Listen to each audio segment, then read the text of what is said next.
श्री स्वामी चरित्र सारामृत अध्याय 15वा. बसप्पा तेल्याचे दारिद्र्य घालवले. नमस्कार मित्रांनो. श्री गणेशाय नमः. स्वामी महाराजांचे काही वर्ष मंगळवेढ्यात वास्तव्य होते तेव्हाची गोष्ट आहे. त्यावेळी मंगळवेढ्यात बसप्पा नावाचा एक तेली राहत असे. तो दारिद्र्याने अतिशय गांजला होता. काबाड कष्ट करूनही त्याला पुरेशी द्रव्यप्राप्ती होत नसे. एके दिवशी तो सहजगत्या फिरत अरण्यात गेला असता एके ठिकाणी त्याला श्री स्वामी महाराज कंटकशय्येवर निवांत झोपलेले दिसले. ते पाहून तो आश्चर्यचकित झाला. हे कोणी श्रेष्ठ योगी ईश्वरी अवतार आहेत असे वाटून बसप्पाने त्याला वंदन करून त्यांना दासावर बसा अशी कृपा केली, अशी विनंती केली. त्यावेळी त्यांची भावभक्ती पाहून स्वामींनी त्यांच्या मस्तकावर आपला वरदहस्त ठेवला. त्यानंतर बसप्पा स्वामी समेत राहूनच त्यांची सेवा करू लागला.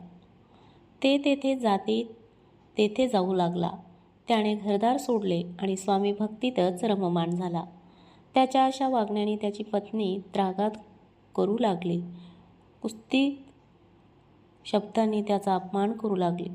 लोकांनीही त्याला वेडा ठरविले, पण बसप्पाने श्रींची सेवा संगत सोडली नाही.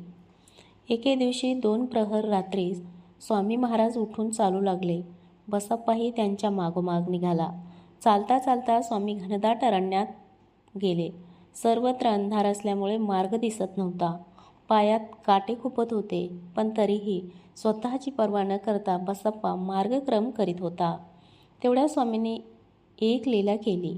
अकस्मात त्या ठिकाणी असंख्य सर्प प्रकट झाले आणि सर्वत्र अग्नीसारखे तेज पसरले. त्या सर्पाच्या स्पर्शाने बसप्पा भानावर आला आणि त्या सर्प समुद्राला पाहून घाबरला. स्वामींनी त्याला धीर दिला व म्हणाले, घाबरू नकोस, तुला हवे तेवढे सर्प उचलून घे. आज तुझा भाग्योदय झाला आहे. तेव्हा बसप्पाने अंगावरचे वस्त्र एका सर्पावर टाकून त्याला नीट गुंडाळून घेतले. त्यानंतर सर्पासहित सर्व तेजही अदृश्य झाले.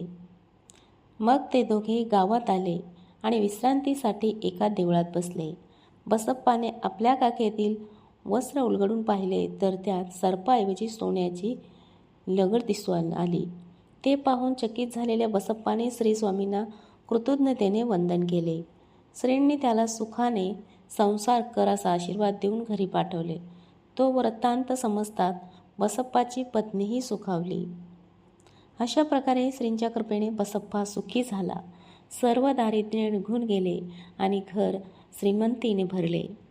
मित्रांनो, तुम्हाला हा अध्याय कसा वाटला कमेंट करून नक्की सांगा व आपल्या चॅनलला सबस्क्राईब करायला विसरू नका. धन्यवाद.